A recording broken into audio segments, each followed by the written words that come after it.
D&R Report. Dave Meyer, Rives Mitchell for 1077 The Franchise. Rives, look, man, we were high on this Oklahoma basketball team, non-conference at all the games in Norman. Really thought that they, you know, had the right mixture this year of athleticism and speed and size to kind of negate the fact that Porter's team struggle in a half court to score. Boy, oh boy, we were wrong to this point as they have struggled mightily in conference play. A must-win game on deck with BYU Cougars tomorrow night in Norman. Home court advantage has not mattered that much, Reeves, but it needs to tomorrow. Yeah, it really does need to matter tomorrow. I mean, early on, you thought OU was going to defend their home court pretty well during conference play, picking up a big dub against Iowa State to start off conference play.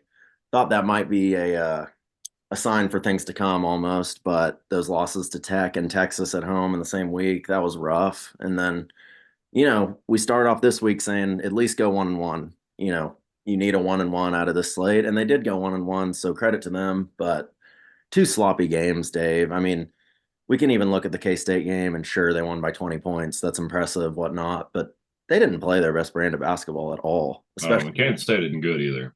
no, and K-State's not very good. I mean, they go and lay an egg in Stillwater, who's probably OSU's the worst team in the conference. So that tells you a lot about K-State, but all of our worries, I think they kind of came to fruition against UCF, Dave. I mean, the scoring was so inconsistent. The defense, way too many fouls. I mean, way too many offensive rebounds given up. So really everything started to materialize that everything we thought could go bad, it really Right. go wrong against UCF. So they got to right the ship here quickly, Dave, because again, we say this every week, but it does not get any easier ever in this conference. No, it doesn't. And what's the common factor with what you're talking about, man? The lack of really any big man scoring presence down low. You brought it up during the game. Godwin, yeah, they get him to the middle of his own defense, which you're supposed to do. Great. Then what? Because he literally couldn't do anything with the ball in his hands. And when your opponent knows that, you're basically playing 4-on-5, and that's what it looked like on offense for Oklahoma. It's going to be interesting to see, obviously coaches watch clips of every game. They watch film on every game. Mhm. You think more teams are going to start playing that 2-3 zone against OU because they really had no answer, Dave. And I think it's a big scheme problem. First of all, I don't understand why you're putting Sam Godwin in the middle of that zone when he's not a threat to score the basketball, Dave. And the thing is, the guy in the middle of the zone, yes, for sure, he has to be able to pass. He has to be able to make the right play, which Godwin can do. But on the same note, you have to be that threat to be able to score the basketball. You have to at least be a threat to where the defense thinks, hey, he could turn around and make a little 15-foot jumper. God Right. doesn't have any of that. So in my opinion, that's where you put a John Hughley there. You put even a Luke Norweather there. I think they're much suited to break a zone like that. I could just be rambling on here, but I want to get your thoughts on that. No, completely agree. And I know that Porter was asked today about Caden Cooper, a highly touted freshman that has, to this point, not played, maybe a little bit of mop up duty. But you reach a point where you say, really, you can't be much worse offensively. Why not give this guy a shot and see what happens? I fully agree with that, Reeves. If what you're doing is not working, that's kind of the definition of insanity to keep trying and bang your head against the wall. We've seen it now for 3 years. I mean, people act Saturday like, oh wow, this offense really bad in the half court. Yeah, it's been a thing for 3 seasons now with Porter. This isn't new, and you can blame it on what you want, transfers and people to personnel problems. Well, that also falls at the feet of the coach to recognize you're lacking in this area and fix it. And to this point, at least from guys we've seen, that hasn't happened yet. No, it hasn't. And yeah, there's a lot of people on Twitter calling for Caden Cooper to, play. I don't know if that's the answer per se, but I mean, he is one of the highest rated recruits OU's ever gotten. And he's a guy that can score the ball, at least on the high school level, he could. And I think that's going to translate to college at a certain amount. I mean, Porter Moser's the guy at all the practices, obviously. He's watching them every day. So he knows better than us. He knows, who's performing well in practice, who he can trust. But on the same note, you're right. It almost feels like insanity at a point where you're throwing the same guys out there and you're expecting a different result and you're not Right. getting it. So it's almost a case of, man, this team needs a spark. It's just a case of you need a spark. Put someone else in, play a Norweather, more. Give Caden Cooper get a spark going. Yeah, I agree, Reeves. I mean, that's it right there. If you're going to keep doing this and losing the same way, then try losing with somebody else. See, maybe it's going to get better. It might not be the answer, but I think you're at a point now where what does it hurt to try?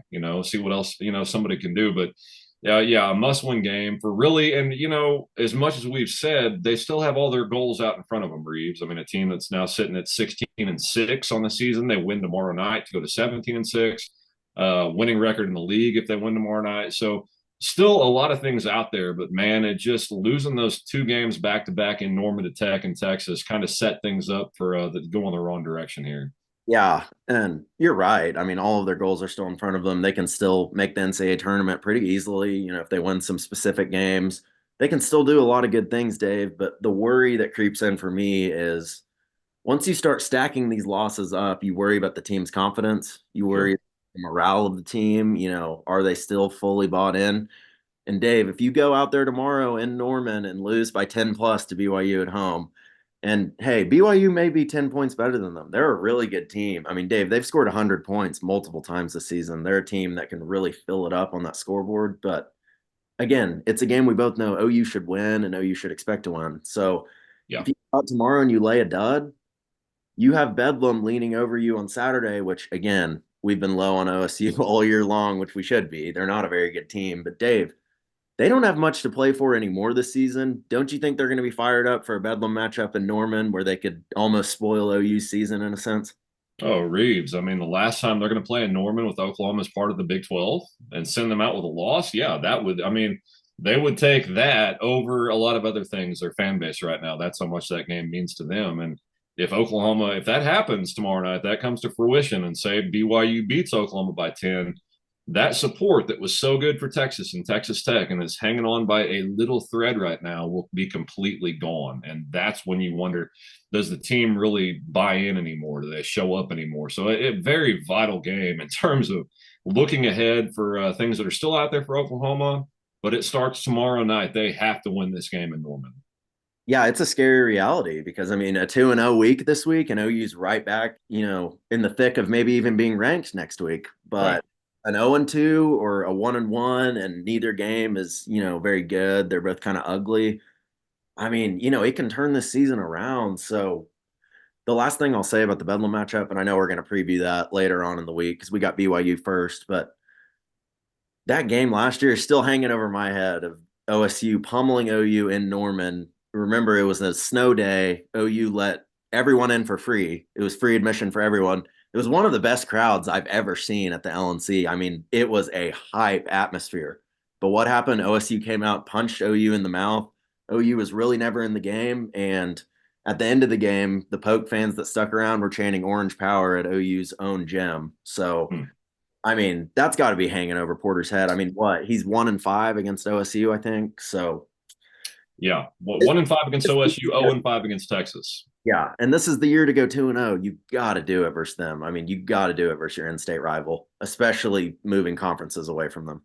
Reeves, this is becoming a bad habit with Porter Mosier. He has, been crying and pleading to get support behind him and rally the troops. When he's got it in Norman, it has not gone well. You And got to win games. if you got to win those games, if you repeatedly lose, that support is going to go away pretty quick. So massive win tomorrow in Norman. We will be there courtside to cover for the franchise. But Reeves, another Oklahoma basketball team that was teetering on the verge of disaster last night with a very subpar Toronto Raptors team, the Oklahoma City Thunder. They had people kind of confused and mad and upset for a while, down 20 at the half. They stormed back to win it and now have sole possession of first place in the Western Conference as we head into the All-Star break. Yeah, it's wild. I mean, I don't think I know you picked the Thunder preseason to maybe come out of the West. I don't know how much you really believed in that pick, but yeah, sitting at this current moment, I don't think either of us really expected to be tied for the one seed, to be, have Shea in the MVP conversation, all these things going, Chet, maybe rookie of the year conversation. So things are looking up. That game last night was very strange, Dave. Just the thing I will say to kind of the casual fans on Twitter who were complaining about that first half, Dave, we know we've watched a lot of NBA over our years. Any team in the NBA can come out hot. Any team can beat you on any given night. I know you can briefly look at Toronto's record and see 17-31. Oh, they suck. Oh, they're tanking. But then you look at their roster, Dave, and they really don't have bad players. I mean, RJ Barrett is not a bad player. Emmanuel Quickly, not a bad player. Scotty Barnes is viewed as one of the up and comers in the NBA. So this is just the reality of the NBA to me. You're going to get a tough test every single night.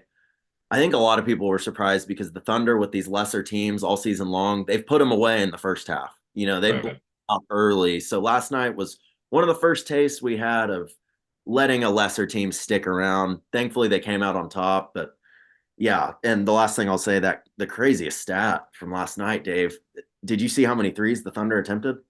Did not. No. 63 threes attempted. Whoa. 63. How crazy is Whoa. Yeah, that's insane, that? dude. There's in comparison, Toronto took 35 threes. How many did Oklahoma City make? I think like 25 or 26. I think it was a franchise record for made threes. Now, granted, Good. double OT game, but still crazy numbers there. That is crazy. To your point about any given night, what I've always said about the NBA is you can take the worst team in the NBA and they still have the best basketball players on this planet on their roster. That's exactly what you're talking about any given night. And I think the Thunder maybe were guilty last night of doing a little record looking. We've got them at home. The Raptors aren't very good. The Raptors came out and punched them in the mouth. My take is how impressed I am with the Thunder to fight back against that and get the win. Because, I mean, they had to go to double overtime to do it. Massive block by Shea to send that to the second overtime.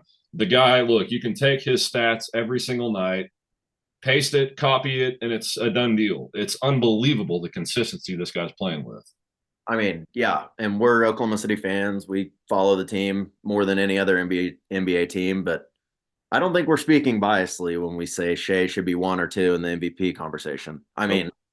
now the national media is actually starting to recognize kind of the numbers he's putting up and how he does it every single night. And Dave, the funny thing is, if you watch that game last night, you see how Toronto's double, tripling teaming him almost every possession down. And yeah, Shea still gets to 25 points or whatever he did, but how he found a way to just, get assists to his teammates, get blocks on defense, get steals. Dave, we know about some really good scorers in the NBA, but when they get double teamed or they miss their first six shots or so, they're kind of out of the game plan. They don't really know how to affect the game anymore because all they know how to do is score. Dave, that's not Shea. That is not Shea at all. He can affect the game. Even if he has a 3 for 12 night, he's going to keep shooting. He's going to keep assisting. He's going to keep impacting the game. That's what I love about him. Yeah, no doubt, man. And people have to take this in mind too. They're doing this without J Dub, who is still out nursing an ankle. So even more dangerous when he comes back, hopefully after the All-Star break. But yeah, I did pick him to come out of the Western Conference. I thought back then when I made the pick, they could be pretty dangerous if Chet was what we thought he could be, right? He was drafted, and yeah, there were concerns about his health, and there should be. I mean, guys that are built that way, they have trouble with their feet. My thought process was if he lives up to the ability, it's well worth the pick. I think we're seeing now the team with him, this young core that's only in year one playing together, going to be together a long time, are a very dangerous team coming out of the West, one that I don't think anybody wants to tangle with for 7 games. No, and that was kind of the feeling around the NBA about the Thunder last year. Because I mean, the Thunder did overachieve last year. No one thought they would make that play in. No one thought they'd beat New Orleans in the play in and get to play, Minnesota in that next game. Obviously, they fell to Minnesota, but they were overachievers last year. But really, the thing national people were saying about the Thunder last year is every given night they're a team you don't want to play because you know the effort they're going to give every single night. We know there's specific teams in the NBA that hey, they're really good, but are they going to bring that effort, that max competitiveness every single night? I'm thinking about like a Los Angeles Lakers, a team like that, a team we know has talent, but Dave, there's specific nights in the league or in the season, sorry, that they're going to get beat by 30 because they just don't come out and they just don't have it. And LeBron and AD say, hey, I'm resting the rest of the night. But that's just not the Thunder's DNA. It's carried over to this season as well. Sure, they have a target on their back to a certain extent now, being so high up in the West. But Dave, I still feel like they're a team that any given night you don't want to play them. And it's more than effort at this point. They have the talent, no doubt. But man, 1 through 9 on this team, the guys they play, they all give maximum effort. I love the bench pieces they have, like Aaron Wiggins, even a guy like Micic. It's just like they come in, they know their role, and they know they have to give max effort every single night. So I completely agree with you. I would not want to face the Thunder in a series. Now, I think there's specific teams that the Thunder don't match up well per se, but I will say I think they're going to play any team hard and they're going to be kind of a burr in the saddle for any top team in the West. Yeah, I agree with that. And I am here for all the Aaron Wiggins love, man. Get the guy more minutes. I want him to play a shit ton more going down the stretch. I think he's that good and that valuable. I mean, dude, Wiggins, he just makes winning plays. That's what the guy does when he's out there. There's a meme going around. Aaron Wiggins saved basketball. Well, he saved last night for the Thunder. That would have been a not really a bad loss, but you know how fans are. They would have overreacted to it heading the All Star break. We'd have had to hear about it for a week. But no, man, now you've kind of got that perfect marriage of talent with the effort you're talking about, right? You've got a generational guy, we think, in Chet Holmgren down low, where he can kind of take some of the burden off Shea Gilgeous-Alexander. You've got J-Dub as a legit third. I mean, this core, man, when you start talking about a big three, they've got one going ahead for years to come in Oklahoma City. I mean, the Thunder potentially have three Hall of Famers on the roster. And Dave, I still think there's people arguing out there that Giddy could potentially turn into a Hall of Famer. I'm not on that train, but now, Dave, if he plays 15 plus years in this league, he's going to be up there in all time assists. That's the Oh, only thing. yeah. He'll be up there in steals too. If he stays on the Thunder for an extended period, he'll be up there in all time Thunder points. So, yeah, I mean, it's a very interesting predicament the Thunder have on their hands. A lot of people are arguing, should they chip their pieces in already? Should they go for that big trade? You and I have been texting back and forth the last few months. What do they do, man? Do they say this is the year we're going all in, or do they let it play out? We've gone back and forth. Yeah, we've been texting a lot about it. I mean, there's arguments on both sides. We have to agree on that. I mean, there are good arguments on both sides. I just watching this team every single night and how much youth they have and how much experience that youth is getting. I know it could all flop in the playoffs in a hypothetical series versus a good team. You could just not shoot the ball well and lose that series 3-1 or 4-1 or in a sweep. But the thing is, man, these guys are so young. I don't mind just giving them this year, seeing how far they go, and then gauging off of that. Maybe if you need another chip. But Dave, there's an argument on the other side because you could argue this is the year to go all in. Maybe the West isn't as strong as it typically is. Yes. Yeah. To your point about letting it play it, I agree. I think you let guys like Giddy and Wiggins continue to develop as we move in the second half of the season here. I think Giddy's turning a corner. He's becoming a much better all around player. Bad news for the West, bad news for the NBA because, I mean, the Thunder, I think, we're one legit piece away from being contenders. And if Giddy's it, then I think they're right there. And the bench pieces are in place to set up to make a nice run. And number two, you're right, man. The Western Conference is not what we have seen. I mean, Denver's pretty good. Yeah, the T Wolves are good. I mean, you're going to have threats, but the point is, it's as wide open as we've seen in a very long time, and the Thunder are good enough to win it. So, going to be interesting to watch, Reeves. I know that we'll keep doing so as we will watch Oklahoma tomorrow night at the LNC. We'll be down there, what, about 5:30 or so to get kind of settled in, maybe do a stand up to put back out and preview a little bit more if we hear anything between now and then. But we've also got Skip Johnson's press conference for OU baseball scheduled 1 o'clock Wednesday. We will be there to cover that for you guys as well. Special. Yeah, so we got a lot of stuff coming up this week, Reeves. Plus softball rips off Thursday in Puerto Vallarta, Mexico. We kind of complained about the lackadaisicalness of when football season ends around in this state. But Dave, it's all starting to pick right back up, and we've had a fun basketball team to watch this year. Yeah, there's been some frustrations, but all in all, it could be a much worse year, especially the conference they play in. You can lose any given night. So I am excited to see how this finishes for OU. I mean, Porter Moser's he's got a tall job, to finish this well and make the NCAA tournament. But Dave, if he's able to do that, I do think it gives them a lot of momentum going into the SEC next year. Because I mean, let's just be real; it's a weaker basketball conference. You'll have more opportunity to make some noise. Yeah, you will. And he can, one thing he does very well and continuing to do so is recruiting elite high school talent. He's still doing that. Got a good class put together for next year. So, yeah, I think if he makes the NCAA tournament, retains his job. If he doesn't, I don't know. Things can get dicey. You don't want to start overhead in the SEC, but I guarantee you that won't be a pretty sight. But we're going to be there to cover it regardless. For Reeves Mitchell, I'm Dave Meyer, D&R Report through 107.7 The Franchise.